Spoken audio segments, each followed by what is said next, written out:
나의 달려갈 길과 주 예수께 받은 사명 곧 하나님의 은혜의 복음을 전하려 하면은 내 생명을 조금도 귀한 것으로 여기지 아니하노라.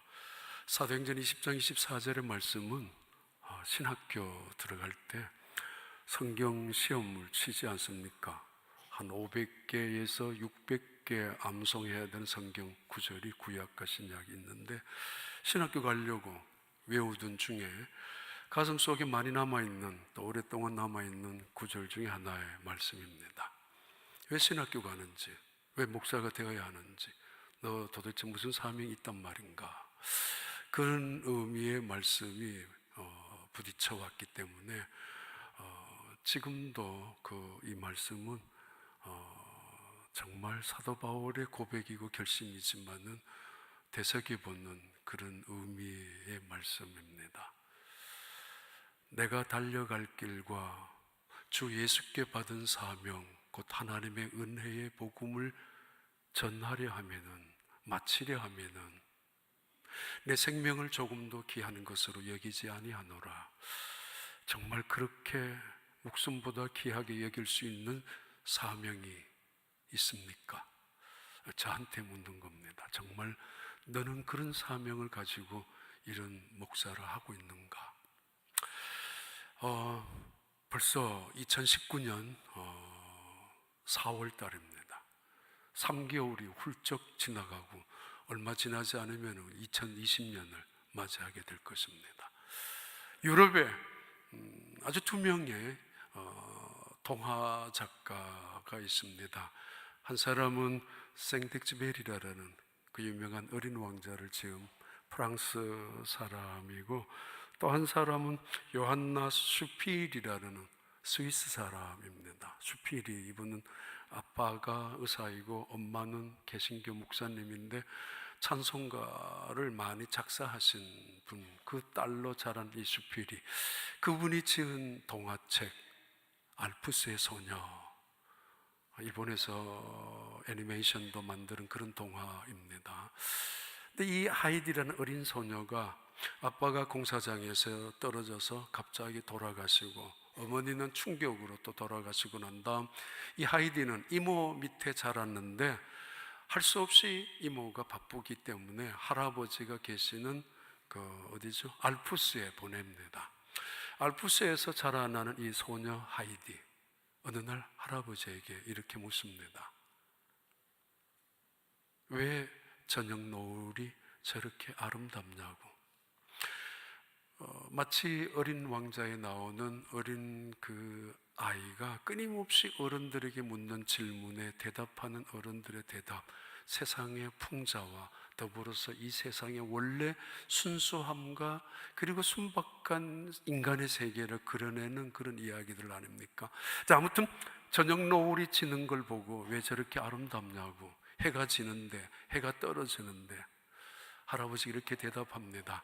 그동안의 할아버지는 사실은 때로는 외롭게 살아가면서 고집도 있었고 혼자 살아가면서 자연을 즐기지 못하고 있었는데, 이 어린 손녀 하이디가 오면서 마음의 많은 기쁨을 회복하면서 자연을 배우기 시작하던 중이었습니다.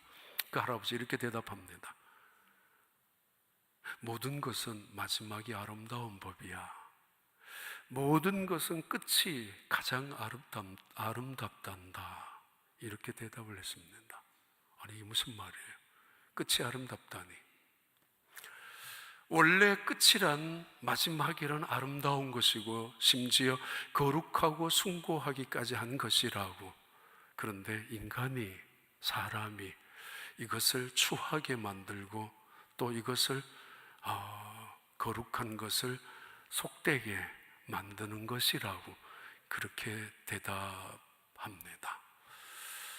마지막은 아름다워야 하는데, 그렇게 생각하고 있는 어린 소녀가 물었던 질문입니다.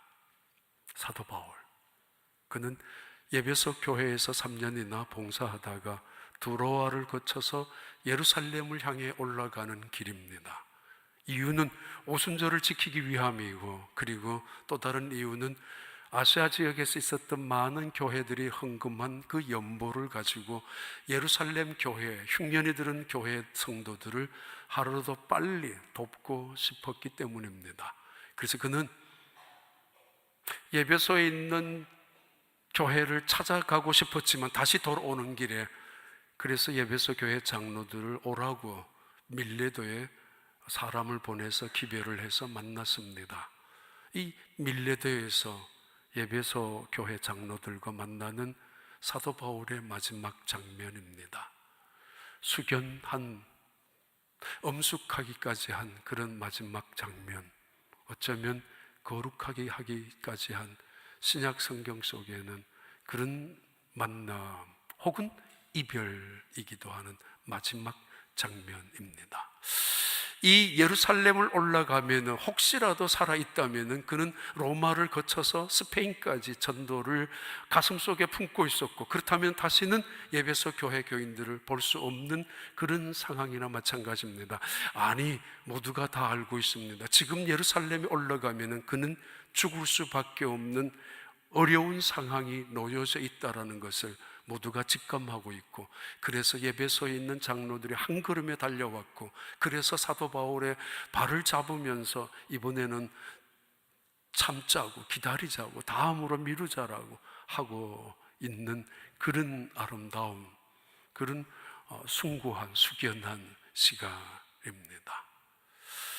이런 아름다운 또는 영광스러운 마지막 장면을 어떻게 맞이할 수 있을까? 원래 세상은 마지막은 더 아름다운 것이라고. 맞습니다. 예수님 이 세상에 오셨을 때 말구에 오셨지만은 이 세상을 떠나실 때에 구름을 타고 승천하셨습니다.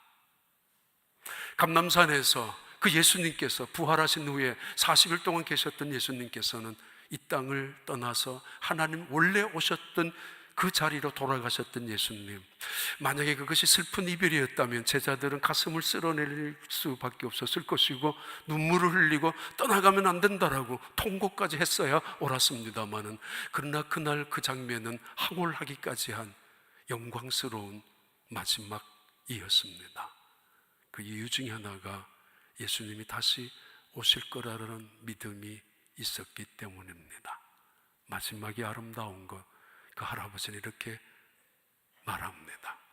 오늘은 저 태양이 마지막으로 지는 거지만 그 태양은 내일 다시 뜨게 될 거야.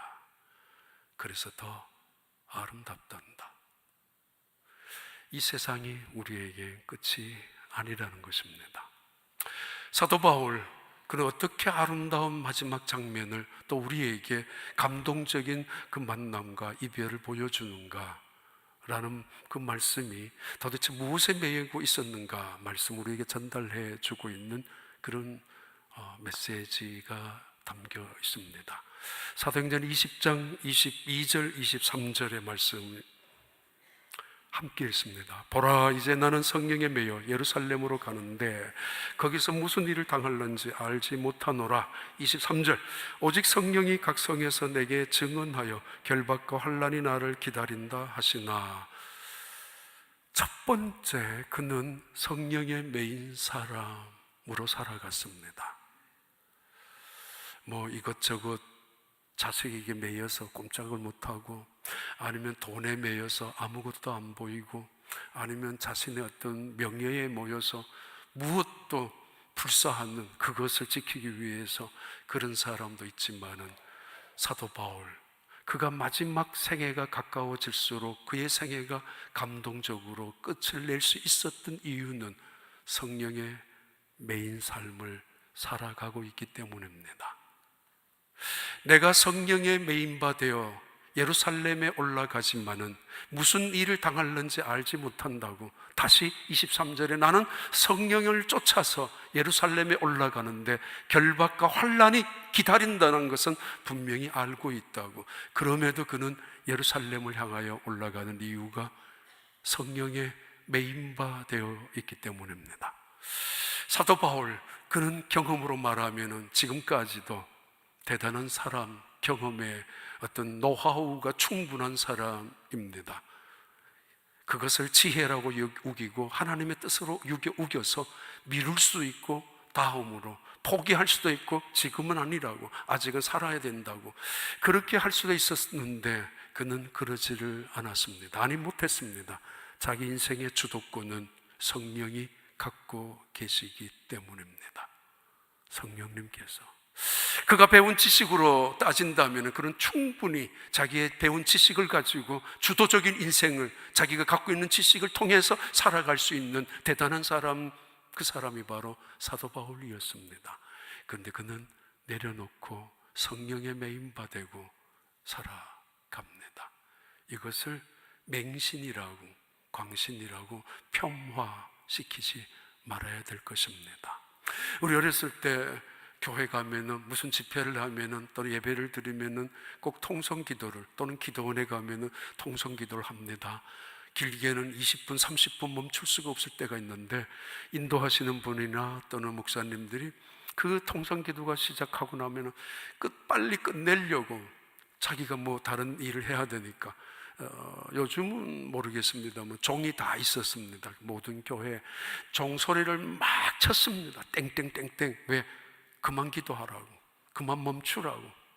그래도 이쪽에서는 울고 통곡하고 저쪽에서는 소리 내어서 간절하게 기도하고 마음을, 가슴을 치는 사람도 있고, 아니 그것은 인간의 어떤 부끄러움을 개의치 아니하고 인간의 어떤 자기의 생각을 붙잡힌 것이 아니라 성령께서 역사하시는 은혜 가운데 있었던 모습을 종종 기억을 할 때가 있습니다. 이런 것들을 미신이라고 우리의 조상들의 믿음을 다시 한번 말합니다. 조롱하거나 광신이라고 비난해서는 안 될 것입니다.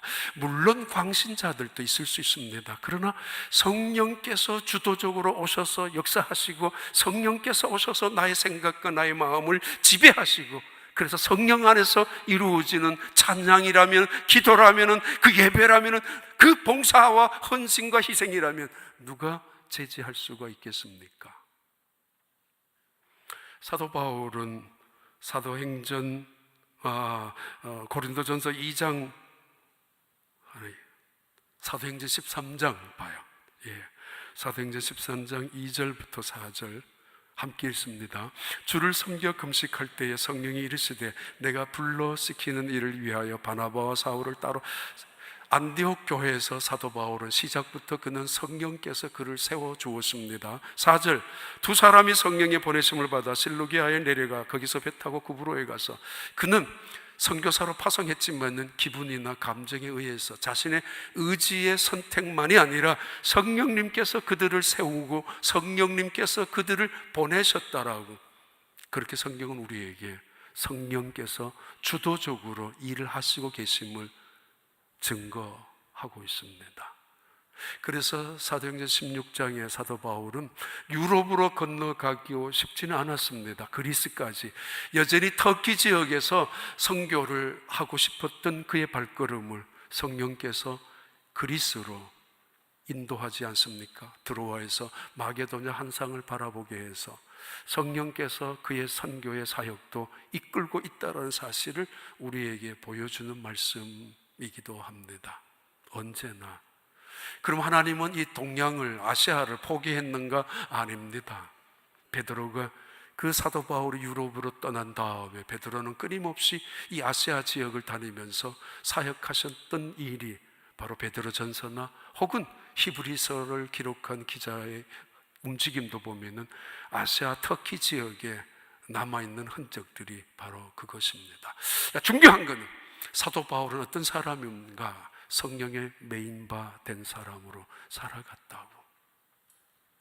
그래서 그는 만약에 어디에서든지 성령의 역사가 나타나지 않는다면 멈출 만큼, 성령이 함께 일을 하지 않는다면 그 일을 포기할 만큼, 만약에 성령의 역사가 드러나지 않는다면 그는 두려움과 불안에 떨 만큼 그렇게 사역한 사람이 사도 바울입니다. 옛날 초대교회에는 그렇게 교회 일을 했습니다. 기도하지 않으면 안 되는 줄 알았고 성령의 역사 없이는 아무것도 못하는 줄 알았습니다. 근데 지금은 기도하지 않아도 성령의 역사 없어도 괜찮습니다. 우리의 지혜와 지식을 통해서 현대에 가지고 있는 수많은 문명의 혜택을 받으면서 옛날보다 더 훨씬 더 능력 있게 아름답게 더 잘할 수도 있습니다. 그러나 그렇지 않습니다. 그렇게 해서는 안 될 것입니다. 사도 바울은 고린도전서 4장 2절에 이렇게 불안해합니다. 봐요. 내가 너희 가운데 거할 때 약하고 두려워하고 심히 떨었노라. 그리고 4절 넘어가 봐요.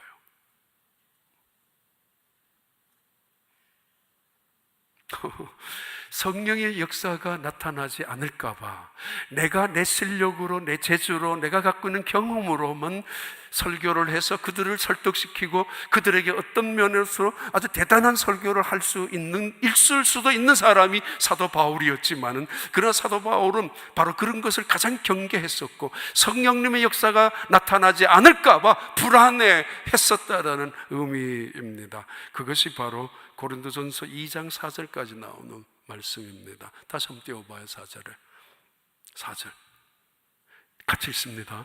내 말과 내 전도함이 설득력 있는 지혜의 말로 하지 아니하고 다만 성령의 나타나심과 능력으로 하여. 사도 바울의 언제나 관심은 성령께서 나를 사용하시는 것에 관심이 있었습니다.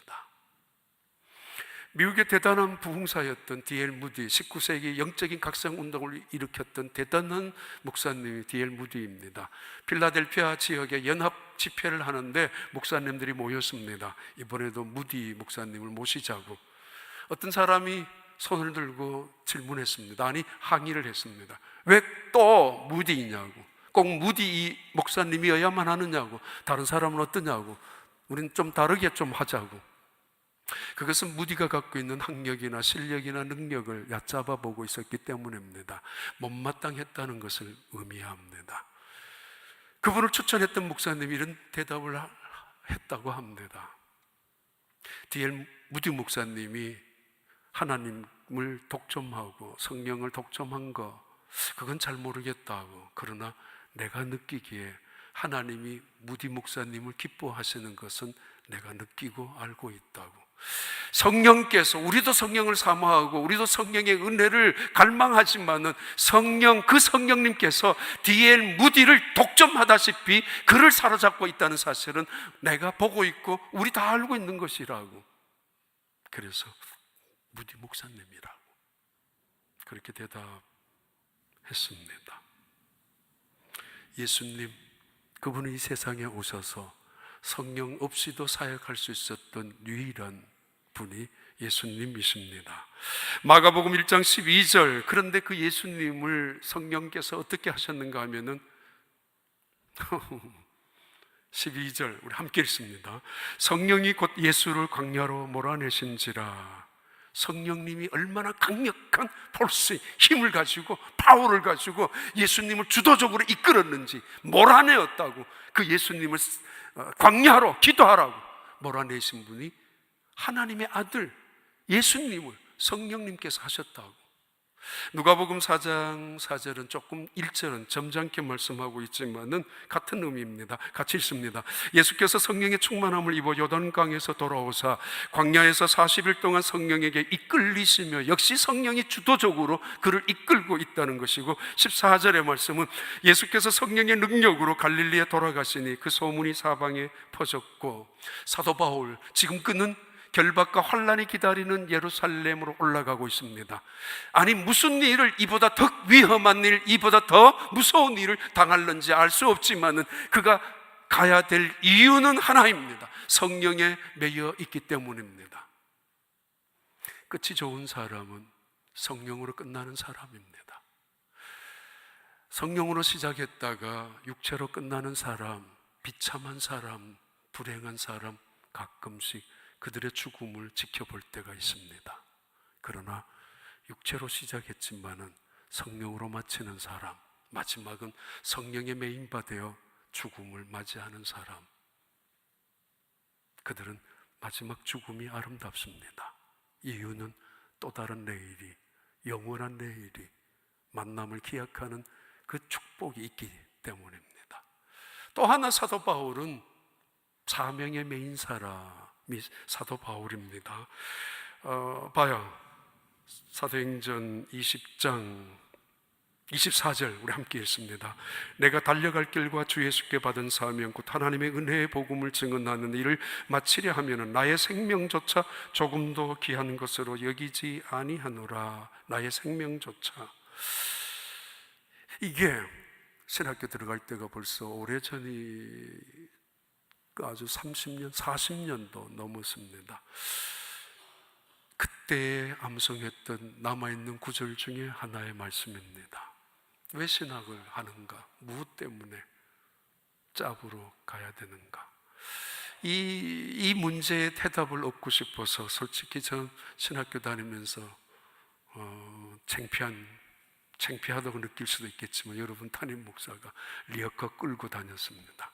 신학교 입구 저 골목에 남겨놓고 그거 누가 훔쳐가지도 않으니까 훔쳐가봐야 뭐 별거 아니니까 기름 탱크 그 연탄통 남겨놓고 하나님의 소명을 확인하고 싶었고 진리가 무엇인지를 분명히 깨닫고 싶었고 내가 신학을 하고 목사가 된다는 것이 정말 무엇을 의미하는지를 끊임없이 하나님으로부터 듣고 싶었기 때문입니다. 내가 달려갈 길과 주 예수께 받은 사명 곧 하나님의 은혜의 복음을 전하려 하면은 마치려 하면은 이제 마지막이 눈앞에 다가오고 있는 그때에 나는 내 생명을 조금도 귀한 것으로 여기지 아니하노라. 무엇 때문에 무엇을 위하여 살아가는가를 분명히 알고 있었던 사도 바울, 그를 가리켜서 사명의 메인 사람이라고 말할 수 있을 것입니다. 사명의 메인 사람. 이것을 하다가 죽어도 괜찮은 일, 이 일을 하다가 이 일 때문에 목숨을 내놓더라도 결코 후회하지 않는 일, 이 일을 평생 하더라도 내 모든 것을 투자하더라도 무엇 하나 아깝지 않은 그 일, 더 드리지 못해서, 더 바치지 못해서 아쉬울 정도로 그 일을 위하여 살아가는 것, 그것을 사명이라고 합니다. 끝까지. 여러분, 무엇이 사명이 있습니까? 무엇을 붙잡고 지금까지 그렇게 열심으로 살아오셨습니까? 로마서 14장 8절에 사도 바울이 이렇게 고백합니다. 우리가 살아도 주를 위하여 살고 죽어도 주를 위하여 죽나니 그러므로 사나 죽으나 우리가 주의 것이로다. 분명히 알고 있습니다. 그리고 분명히 우리는 기억해야 할 것이 있습니다. 끝이 온다는 것, 죽음이 온다는 것, 그 죽음을 어떻게 맞이해야 될 것인가. 뭔가 가치 있는 일에 내 목숨을 바치고 결코 손에 놓쳐서는 안 될 끝까지 붙잡아야 될 것을 붙잡고 살아간다면 그 죽음은 영광스러운 죽음이 될 것입니다. 바로 얼마 전에 2014년도에 아프리카 말리 부족 종족에게 선교하다가 돌아가신 순교하신 분이 계시는데 건지상 선교사님이라는 분입니다. 한양대학교 졸업하고 프랑스에 가서 불어도 어학도 공부하고, 그리고는 왜냐하면 여기가 프랑스 점령했던 지역이기 때문에. 근데 어느 날 자동차를 타고 가다가 자동차가 뒤집어지면서 순교를 당했습니다. 그분이 남겨놓은 유서가 있습니다. 대부분의 선교사님들은 선교지 훈련을 받을 때에 이분은 커미션이라는 그런 선교단체에 파송받은 선교사님인데 마지막엔 꼭 유서를 맡겨놓고 가는 법입니다. 이렇게 써놓았습니다. 제가 선교지에서 만약에 순교하게 된다면 저는 개인적으로 무척 영광스러울 것 같습니다. 그래서 먼저 저를 아끼는 많은 분이 저를 측은히 여기거나 불쌍히 여겨서 슬퍼하지 마시기 바랍니다.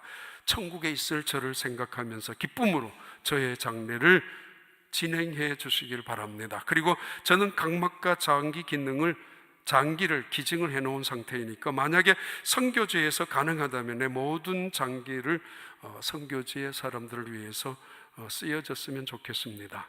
그리고 가능하다면 화장을 해주세요. 또 다른 유서 가운데 이분이 적은 나는 나의 자녀들과 나의 사랑하는 가족들에게 꼭 하고 싶은 말은 이것입니다. 그리고 나는 나를 알고 있는 모든 세상 사람들에게 하고 싶은 말은 이것밖에 없습니다. 이 세상에 살아갈 때 가장 가치 있는 일은 하나님을 더 알아가는 것이고 하나님을 더 깊이 경험하는 것입니다. 그리고 또 하나는 그 내가 경험한 하나님을 다른 사람들에게 알리고 살아가는 것입니다. 그것이 나의 인생의 가장 우선순위이고 내 인생 속에 가장 가치 있는 것입니다. 나는 선교지에 가서 끊임없이 마인드맵을 하면서 이 두 가지를 갖고 살 것입니다. 가치 있는 일, 이 세상에서 날마다 하나님을 경험하는 것, 더 알아가는 것, 그 하나님이 얼마나 위대하신지, 얼마나 크신지, 얼마나 신실하신지, 얼마나 나를 사랑하시는지, 나를 구원하신 그 하나님의 뜻이 나를 향하여 계신 그 뜻이 무엇인지 날마다 살아가면서 경험하는 그 가치 있는 일을 배워가는 것, 깨닫는 것 가장 우선적이라고. 어떤 사람은 교회 와서도 하나님을 경험하고 하나님을 바라보고 살아가는 것이 아니라 사람만 보고 살아가죠. 경험하죠. 월드 익스피리언싱 프로세싱이 있고 가스 익스피리언싱 프로세싱이 있다면은 어떤 사람은 질병이나 실패나 아픔이나 세상 속에 살아가는 고난 속에서도 하나님이 얼마나 나를 사랑하는지, 아니 그 하나님은 여전히 살아계신 하나님, 얼마나 신실하시고 그 약속을 지켜나가시는지 그 하나님을 경험하는 사람들이 있지만은, 그래서 감사하고 그래서 하나님을 찬양하고도, 그리고 그 고통 속에서도 오히려 그 하나님의 살아계심을 증거하고 살아가는 사람들도 있지만은, 심지어 어떤 사람은 교회 와서조차도 세상만 경험합니다. 나쁜 사람, 못된 사람, 꼴보기 싫은 사람만, 아니 아픔과 고통과 실패와 좌절과 뭔가 잘못된 것만, 그래서 원망하고 그래서 불평하고 그래서 좌절하고 그래서 낙심하고 살아가는 사람들, 이분은 하나님을 경험하고 나아가는 가치 있는 일이라고, 그 가치를 다른 사람들에게 전달하는 것이 그에게 큰 축복이라고. 디모데후서 4장 7절부터 8절까지 사도 바울은 이런 그의 고백 간증입니다. 나는 선한 싸움을 싸우고 나의 달려갈 길을 마치고 믿음을 지켰으니 그는 언제나 달려가는 길을 집중합니다. 이상한 길로 방황하지 아니하고 눈길 속에 떨어져 있는 핏방울처럼 선명한 사명을 가지고 한 길을 달려갑니다. 여기저기 문도 두들기지도 아니하고 눈길조차 기웃거리지 아니하고 주님만 바라보며 나를 향하여 달려오는 나를 향하여 준비하신 면류관을 들고 계시는 주님만을 집중하며, 그래서 불평하지 않았죠. 아니 그래서 기쁘죠. 달려가면서도, 아니 넘어지면서도 감격해하죠. 2인 삼각이 있잖아요. 두 사람이 다리 두 개를 묶고 같이 뛰는 거, 대부분 넘어집니다. 왜요? 호흡을 안 맞추니까. 대부분 넘어지면 실패하고 그 맙니다. 맞추어야 됩니다. 같이 호흡을 맞추고 옆 사람에게 맞춰줘야 합니다. 사명이란 하나님의 뜻에 순종하고 마치 2인 삼각처럼 달려가는 그 길을 말합니다. 마지막에 이런 말씀 계속됩니다. 사도행전 20장 24절 25절까지 한번 볼까요? 혹시 다시 한번 읽습니다. 나의 달려갈 길과 주 예수께 받은 사명 곧 하나님의 은혜의 복음을 증언하는 일을 마치려 하면은 나의 생명조차 조금도 귀한 것으로 여기지 아니하노라. 그는 은혜의 메인 사람입니다.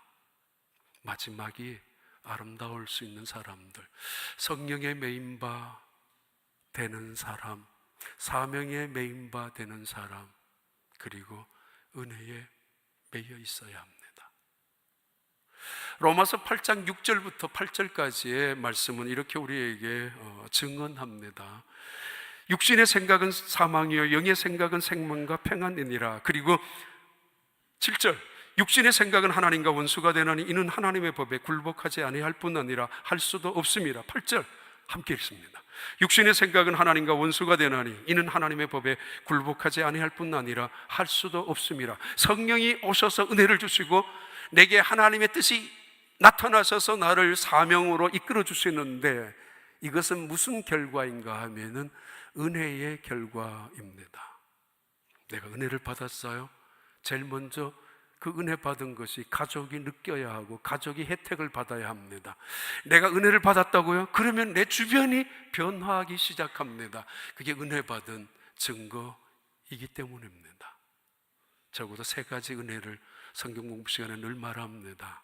메가 그레이스라는 큰 은혜, 넘치는 은혜, 분에 넘치는 은혜, 메트로 그레이스, 나의 적합한 분수에 맞는 은혜, 그리고 메타 그레이스라는 나를 변화시키고 내 주변을 변화시켜 나가는 그 거룩하신 하나님의 은혜, 그 은혜 말입니다. 사도 바울은 이 은혜의 메인 사람입니다.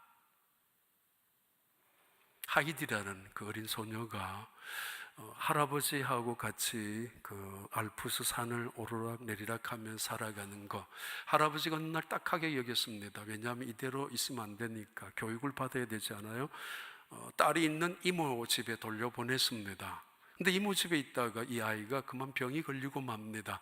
마치 목육병 환자처럼 시골의 산속에 살지 못하고, 그 이유는 세속에 너무도 많은 잘못된 것들이 썩어가고 있는 부패가, 부조리 같은 것들, 어른의 세계를 보면서 어린 왕자 이야기와 비슷한 그런 풍자에, 그러나 정말 그 단어 하나하나가 너무 아름다운 글들이죠. 이 하이디가 다시 돌려보내집니다. 할아버지 앞에 병이 났으니까. 근데 얼마 후에 이 하이디를 쫓아온 친구가 있는데 클라라라는 여자아이가 쫓아옵니다. 왜냐하면 이모 집에 있었던 하이디가 이모 집에 있으면서 만났던 친구가 클라라라는 여자였는데, 이 클라라라는 아이는 핸디캡이, 그래서 평생 휠체어에 타고 다닐 수밖에 없는 아이였습니다. 근데 이 아이가 그나마 자기 친구였던 하이디가 없어졌으니까 그 하이디를 만나고 싶어서 결국은 알프스로 쫓아옵니다. 이것이 시샘이 났던 하이디의 또 다른 친구가 있죠. 염소머리 양을 치는 테페라는 아이가 그 클라라가 타고 다니는 그 휠체어를 절벽에다가 떨어뜨리고 맙니다. 근데 나중에 울고 있는 클라라를 보면서 이 테페도 마음이 미안하고, 특별히 이 하이디가 너무 가슴이 아픕니다. 이제 그때부터 이 하이디라는 어린 소녀는 이 클라라를 부축합니다. 그리고는 세웁니다. 걷기 시작합니다. 이 아이는 결국은 한 번도 일어서 본 적이 없는 클라라라는 이 아이, 근데 그가 걷기 시작하고 그 산을 뛰기 시작합니다. 하이디라는 순수한 어린 아이 마음 하나 때문에.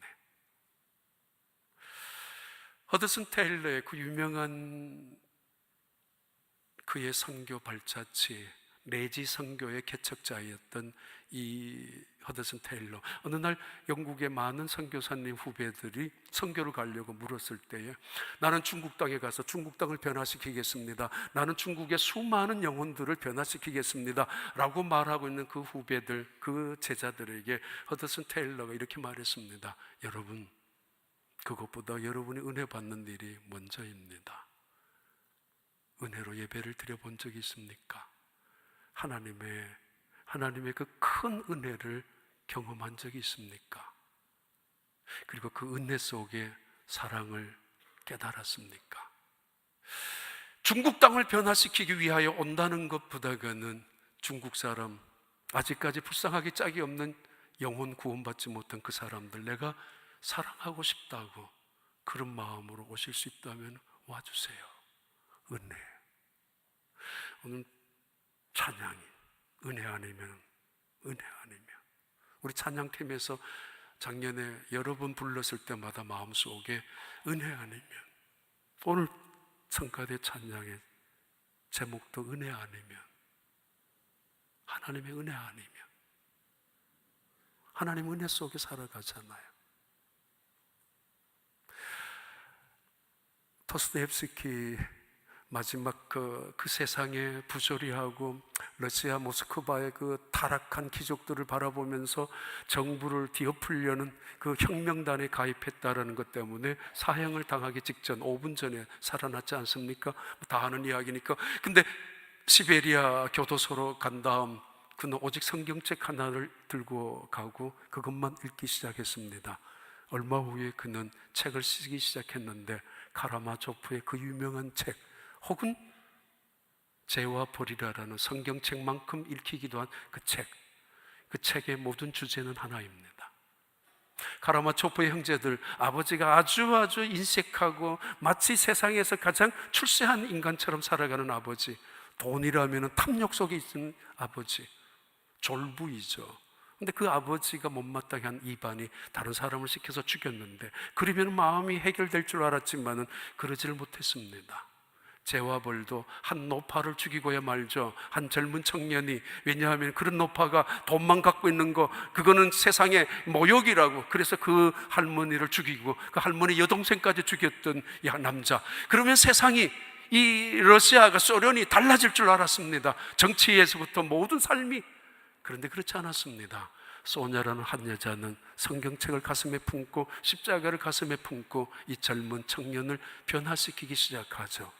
주제는 하나입니다. 은혜입니다.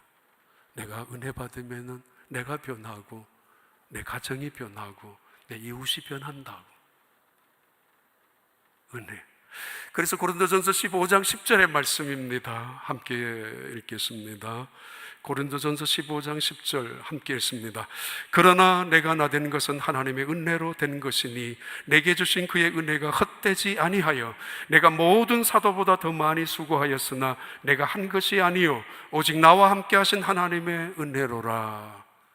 나를 하나님의 자녀로 삼아주신 분에 넘치는 은혜, 죄인이지만 의롭다고 여겨주시는 분에 넘치는 은혜, 그리고 마땅히 생각할 바 그 이상을 생각하지 못하게 나이가 섬길 수 있는 그 은혜, 적합한 은혜를, 그리고 나를 변화시키고 세상을 변화시키는 하나님의 은혜.